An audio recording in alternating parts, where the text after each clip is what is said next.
Emily.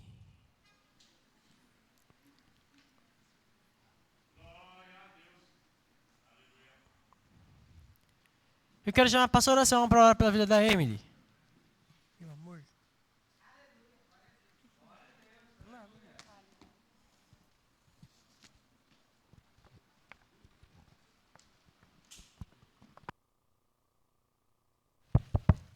Cumprimento a igreja com a paz do Senhor. Amém.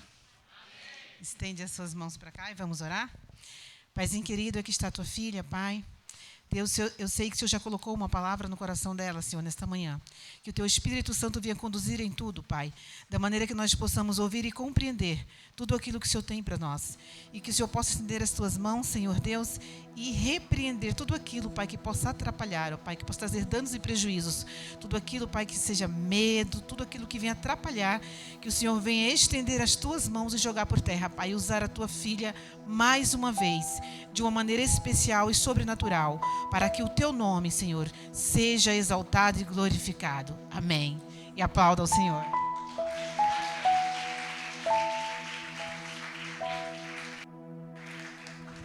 Graça e paz, igreja. Glória a Deus. Pode se sentar. Aleluia. Mais um domingo na presença do Senhor.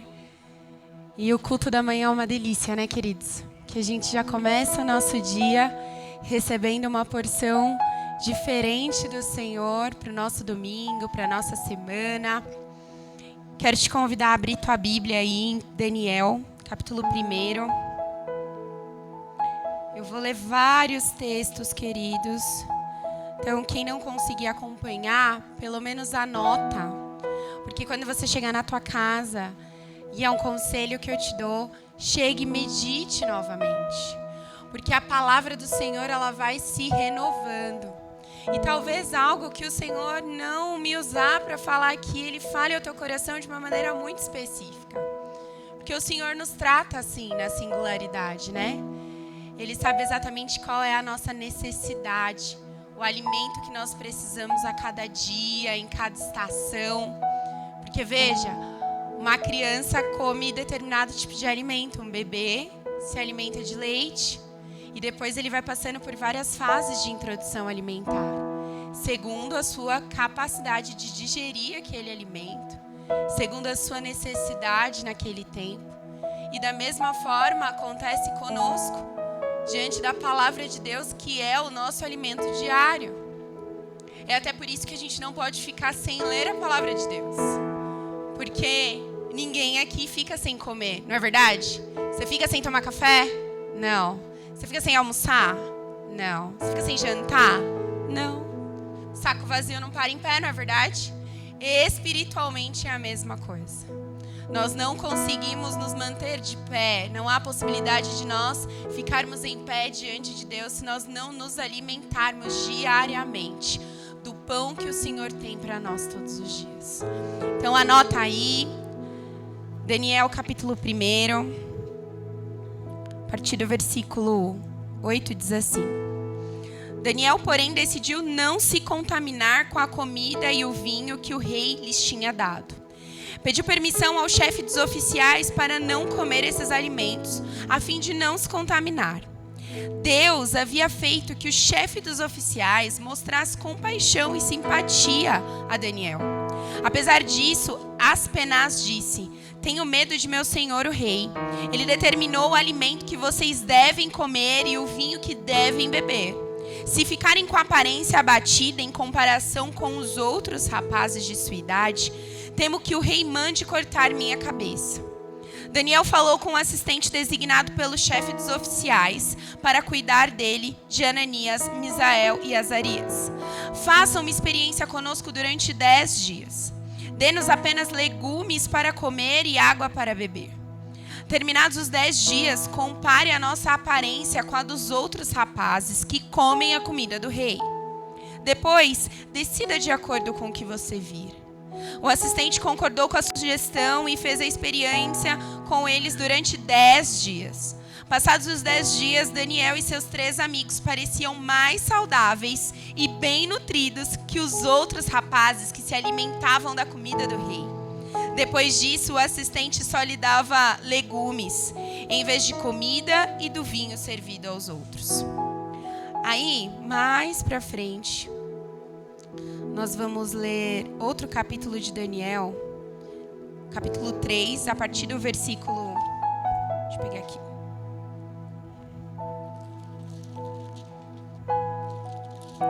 Capítulo 3. Vou ler alguns versículos, você vai me acompanhando. Bem no início, o rei Nabucodonosor fez uma estátua de ouro de 27 metros de altura e 2,7 metros de largura e a colocou na planície de Dura, na província da Babilônia. Em seguida, enviou mensageiros a todos os altos funcionários, oficiais, governadores, conselheiros, tesoureiros, juízes, magistrados e todas as autoridades da província para que viessem à dedicação da estátua que ele havia levantado. Todas essas autoridades vieram e ficaram diante da estátua do rei que o rei Nabucodonosor havia levantado. Lá no versículo 13. Então Nabucodonosor se enfureceu e ordenou que lhes trouxessem Sadraque, Mesaque e Abidnego. Quando eles foram conduzidos à presença do rei, ele lhes disse: Sadraque, Mesaque e Abidnego, é verdade que vocês se recusaram a servir os meus deuses e adorar a estátua que levantei? Eu lhes darei mais uma chance de se prostrarem e adorarem a estátua que fiz, quando ouvirem o som dos instrumentos musicais. Se, contudo, vocês se recusarem, serão lançados de imediato na fornalha ardente. E então, que Deus será capaz de livrá-los de minhas mãos? Sadraque, Mesaque e Abidnego responderam: Ó Nabucodonosor, não precisamos nos defender diante do rei. Se formos lançados na fornalha ardente, o Deus a quem servimos pode nos salvar. Sim, ele nos livrará de suas mãos, ó rei. Mas, ainda que ele não nos livre, queremos deixar claro, ó rei, que jamais serviremos seus deuses ou adoraremos a estátua de ouro que o rei levantou. Curva sua cabeça. Jesus, nós cremos que por meio da ação do Teu Santo Espírito, o Senhor não trouxe qualquer um de nós aqui por acaso. Não existem coincidências no Teu reino, Deus, pois o Senhor sabe tudo aquilo que nós necessitamos, ó Pai, diariamente. E o Senhor cria caminhos, Deus, para que por meio da Tua palavra nós sejamos restaurados, pelo que nós possamos daqui absolutamente. Venha nos marcar, nos encontrar e onde. Pai, não é vontade nessa manhã sobre as nossas vidas. É o que eu te oro. Capítulo Daniel. E quando ouvem outros capítulos amigos. Daniel, ele era um... E ele está 3 amigos. Havia ao rei uma maneira de verdadeira pudesse de modo que os olhos não é guiados para altos diferente. Seus ordenanças se trata sobre a vida e a maneira que ele a Nabucodonosor ia ou colocar pagando adorassem um decreto está como lá na Sal dizendo que todo aquele que orar ao Senhor na cova, para falar um pouco mais para frente. Mas para que vocês entendam qual era a situação na época. Contamente hoje de uma maneira muito ímpio diante das do rei. O capítulo Daniel é dado a conta da corte. E aí você estudando, você vai realmente ela era aquilo que quem mandou, você comer, ele vai ficar você pode até pensar só legume, a palavra vice só você ficar fazer o seguinte do rei e a uva, sabe? Cenoura, frango assado, rascando. Aí você vai, como que o cara vai legume, vai emagrecer, emagrece, fica sem comer, fica aquela minha aparência vai ser, vem aqui, vamos fazer essa experiência mais nutrida. Daniel, rei, obrigada. O livro de Daniel, menos 3, adiciona aquilo que é extra, pessoa se porque só chance e a trombeta toca não se prostrou. Ela tá aqui na fornalha, ela entrar na fornalha para o valor era absurdo diante dessa do rei poderoso fornalha, incrível. E aí ele fala, e aí ele tá dizendo assim, meu Deus é soberano, ele não quis livrar, tá, fique na fornalha ardendo bem, por isso. Ai, portanto, vou prestir. Culto a bendas impostor. Não, mas olha, não vou ser aceito. É assim que a banda sacofórica entra, te ordena. Aqui o Senhor nos chamou para um caminho de santidade. Santidade sacofórica da igreja, mas o nosso dedica sempre fala da igreja. Você nem sabe. No seu celular. E na sua jovem. Esta, né, traçais. Mas é só adolescente do que com os teus pais, com quem que casa, ficam com ciúmes. Sabe, Daniel era santo. Aí falam assim, as pessoas poderiam orar, Senhor, tu decreta as pessoas. E aí a casa de Daniel, situação, tá orando, tu temos que obedecer ao Senhor. Sobre todas as coisas nós temos que obedecer ao Senhor. Nós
vemos em países com muita dor no coração, levantando estátuas a outros deuses e legalizando uma prática abominável ao Senhor, que é o aborto. Então, essa semana a gente foi surpreendido por uma lei colombiana possibilitando o aborto de bebês de até 6 meses, 24 semanas. Ah, então se é lei, se isso acontecer no Brasil, eu posso? Eu posso? Não. Ah, mas é lei. Se está na lei, eu posso. O que está na lei do Deus que você serve? Que te salvou, que te ama e que cuida de você? Eu lembro de uma história da pastora Regina, que ela falava que o chefe dela, numas reuniões, mandava a galera falar palavrão. Vini já foi funcionário dele. E ele falava, não, para vocês ficarem motivados, vocês têm que gritar palavrão. E falava os palavrões. E a pastora Regina olhava e... Não vou. Não, mas era o seu chefe mandando, como que você não vai? Não, eu tenho um Deus. Se ele não quiser que eu fique aqui no emprego, se eu for demitida porque eu não falei um palavrão, porque eu não me corrompi, ele vai prover outro emprego 1000 vezes melhor. Nós precisamos aprender que a gente não precisa se curvar a outros deuses para a gente ter alguma coisa. A gente não precisa se corromper, ter os nossos valores, os ensinos de Deus corrompidos nas nossas vidas, para que a gente consiga ter alguma coisa. Você não precisa no seu trabalho ir na onda de todo mundo para poder ser aceito e permanecer com o teu emprego. Sabe por quê? Deus é poderoso para te prover um emprego absolutamente diferente, muito melhor. Você não precisa fazer as mesmas coisas que os teus colegas de trabalho, os teus colegas de escola para se sentir aceito. Sabe por quê? Deus, em tua infinita perfeição, te aceitou e isso já é suficiente. E se esses amigos não respeitarem a tua fé, Deus vai prover outros amigos que respeitem o teu coração apaixonado por Jesus. Então Daniel vai nos mostrar que a gente não precisa se corromper, mas que há sim condições de nós permanecermos fiéis ao Senhor, independente da ameaça do que for, de morte, de cova de leão, de fornalha, do que for, de passar fome. Nós precisamos nos posicionar e não negar a Jesus. Pare para refletir quantas vezes você se envergonhou desse evangelho que te salvou.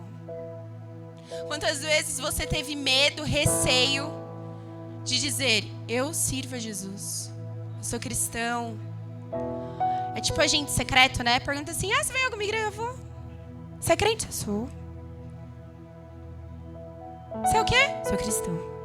Quase não fala, né? Ah, fulano, por que você não faz tal coisa? Porque eu sou crente. Cabeça baixa, se sentindo diminuído, que eu não consigo entender o porquê. Porque várias vezes. Às vezes você tá numa reunião com um cliente, toca num assunto. Ah, doutora, não sei o quê. Sabe aquele barzinho, tal, não sei o quê, porque fulano tava lá e o cliente começa a contar, fala assim, não sei. Nossa, doutora, mas você é jovem, como que você nunca foi? Eu sou crente.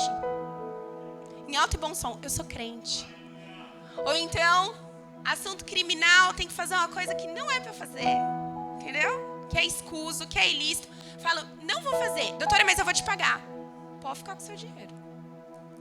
Ali eu não entro. Disso eu não participo. Doutora, mas é o seu trabalho. Eu falei, o meu não. Você quer entrar e fazer qualquer tipo de acordo que você quiser? Você entra e faz sozinho. Eu não vou participar. Ah, mas você vai deixar de ganhar. Eu falei assim, não vou, querido. Você acredita que eu não vou deixar de ganhar? Primeiro, porque você não é o último cliente da face da terra. Segundo, porque o meu Deus é o Deus que, por exemplo, essa semana tinha um cliente com um contrato fechado com o advogado X. E aí, do nada, ele é cliente do Raul. Ele falou assim, Raul, acho que eu não vou contratar outro advogado não, eu já fechei. Mas chama a sua mulher aqui que eu quero conversar com ela, que eu quero contratar ela. Vocês acham que se todas as vezes que alguém me oferecesse algo ilícito no meu trabalho, eu me corrompesse, você acha que Deus ia mover coração de pessoas para me contratar sem nunca ter me visto na vida? Segunda-feira uma cliente nunca me viu na vida. Ela nunca me viu, ela literalmente nunca me viu. A Ellen, é bom você fazer bom trabalho?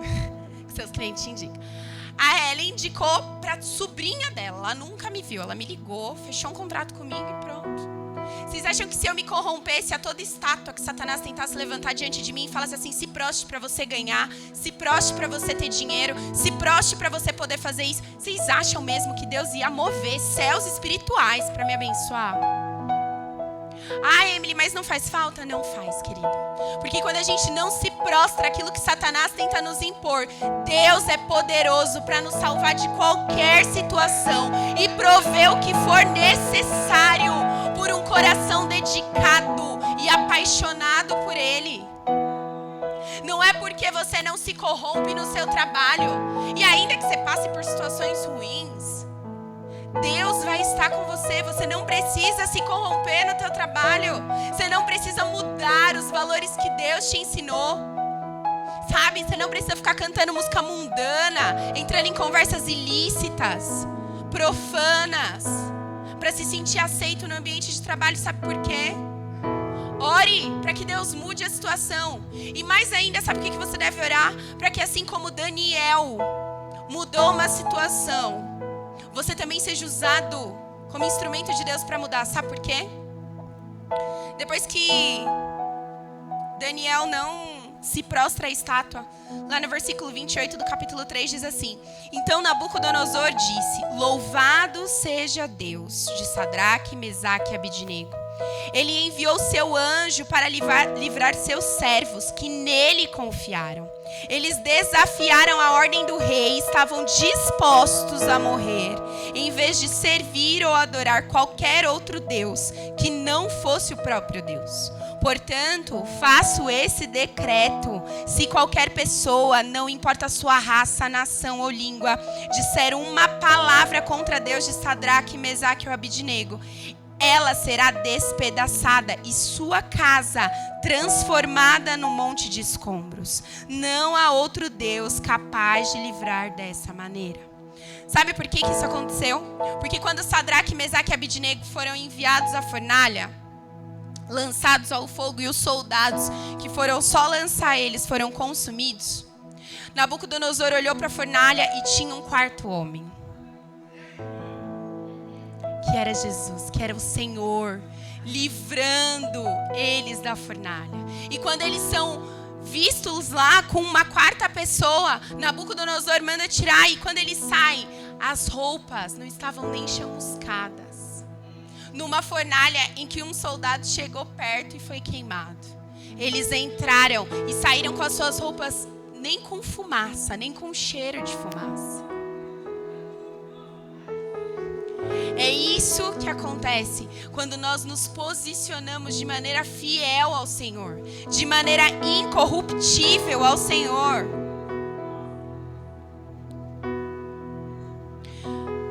Mas sabe, para viver uma vida de extraordinário assim, porque isso é viver uma vida de extraordinário, é você ter um coração tão apaixonado e com tanta fé em Deus, que você pode ser ameaçado de qualquer coisa, que você vai continuar levantando as suas mãos e dizendo: Jesus é o Senhor, e eu não vou me prostrar, porque foi Ele que me salvou, foi Ele que me escolheu.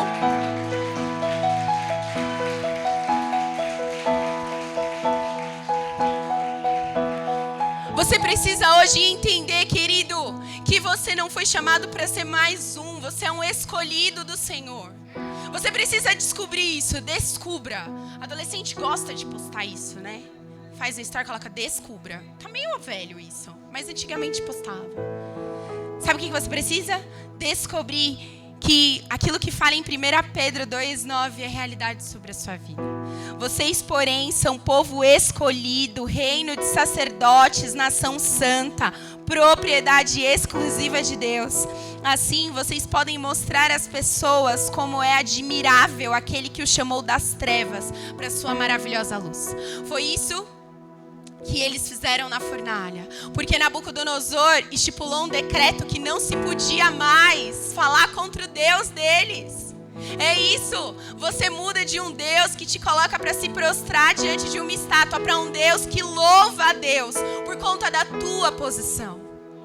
Na tua escola, no teu trabalho, na tua casa, ainda que toda a tua casa não sirva ainda ao Senhor, por meio do teu testemunho de vida, eles louvarão ao Senhor. Sabe, eu, para a glória de Deus, tenho visto muito isso. Porque hoje eu já percebo minha família já não falando determinadas coisas perto de mim. O Raul vê muito isso, de amigos não falarem determinadas coisas perto dele.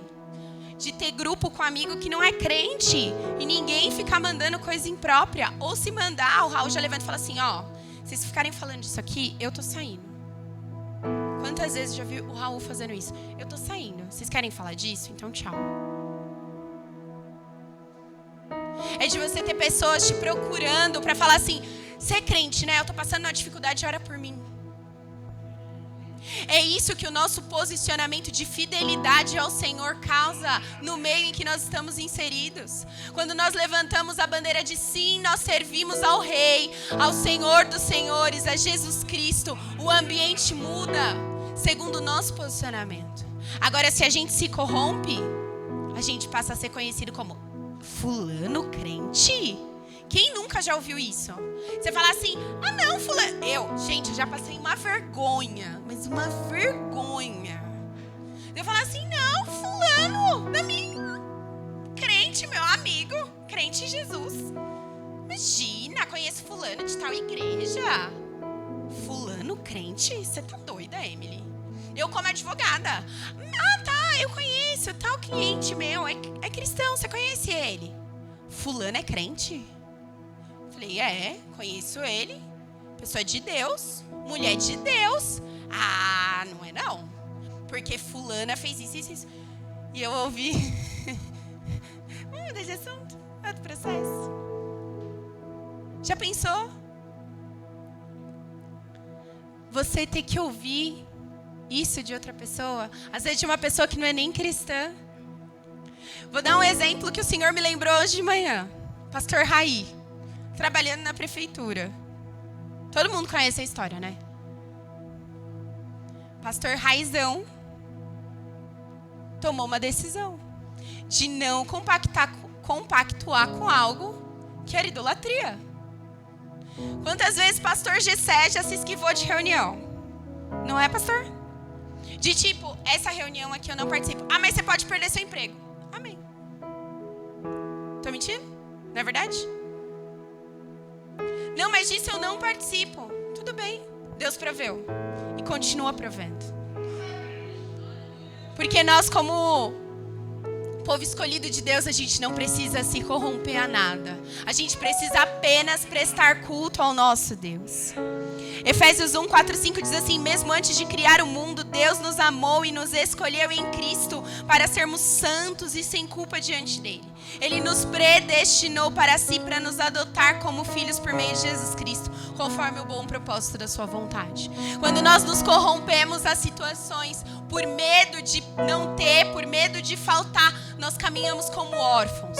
Porque aquele que caminha como filho e tem certeza da tua identidade, sabe que é filho de um Deus vivo, que não vai deixar faltar nada, que vai prover todas as coisas, o trabalho, a amizade, situações, pessoas, tudo para que a gente não precise se corromper. Já tiveram situações que eu olhei e falei assim, Deus, eu não vou mentir, então o Senhor muda a situação, porque eu não vou mentir, eu não posso ir hoje, mas também se eu der essa desculpa, eu perco esse contrato, o que eu vou fazer? Às vezes tinha compromisso, coisa da igreja para fazer, e aí um cliente queria que eu ia para uma reunião e eu falasse assim, Deus, eu não vou mentir, eu não vou inventar uma desculpa, eu não vou pecar, o Senhor sabe do que eu tenho para fazer hoje, e o Senhor sabe que se eu for nessa reunião, eu não vou ter tempo para fazer isso aqui. O cliente me ligar e falar assim, Emily, não vai dar, vou ter que desmarcar, aconteceu tal coisa, não vou poder ir. E eu dar glória a Deus. Raul já me viu várias vezes. Eu acordar de manhã e falava assim, mas eu tenho tal coisa para fazer, mas eu tenho que ir em tal lugar, e eu não posso mentir, eu não vou mentir. Deus vai mover. E daqui a pouco eu ligar para o Raul e falar assim, eu não vou mais. Deus moveu, eu vou conseguir fazer outra coisa que eu preciso fazer. Sem precisar de mentir, você não precisa mentir. Querida, esse negócio de vou mentir para minha mãe para ir para a igreja, vou mentir para minha mãe para ela deixar eu ir fazer tal coisa, isso não é de Deus, isso é maligno. Eu vou mentir para fulano vai entender uma desculpinha. É só para eu não precisar ir em tal lugar. Eu não quero ir em tal lugar porque é profano, então vou inventar uma desculpa. Não. Vira e fala, eu não vou. dá. Você não consegue dar desculpa, não tem essa coragem? Ora. Ora que Deus vai mover. Eu sei que Deus já moveu até aniversário meu na vida de pessoas, para elas não estarem em determinadas situações. Da pessoa ser convidada para o meu aniversário para não ter que estar em outra situação. Então a pessoa orou e falou assim: Deus, eu não posso estar aqui, o Senhor sabe. E eu tô orando e o Senhor vai mover. Eu lembro que nesse ano eu cancelei 3 vezes meu aniversário. Depois a pessoa falou assim: Emily, se não fosse o teu aniversário, para me livrar, eu ia ter que estar num lugar que eu não ia querer. E eu não queria estar porque eu não queria compactuar com aquilo. Você precisa ser transformado pela palavra de Deus, mediante a renovação da sua mente. Romanos 12 diz assim: portanto, irmãos, suplico-lhes que entreguem seu corpo a Deus por causa de tudo que Ele fez por vocês. Que seja um sacrifício vivo e santo, do tipo que Deus considera agradável.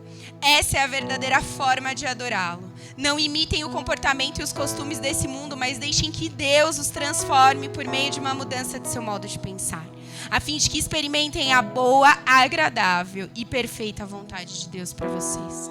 Sabe o que Paulo está dizendo aqui? Muda a sua mente. Não se amolde a esse padrão. Viva de uma maneira diferente.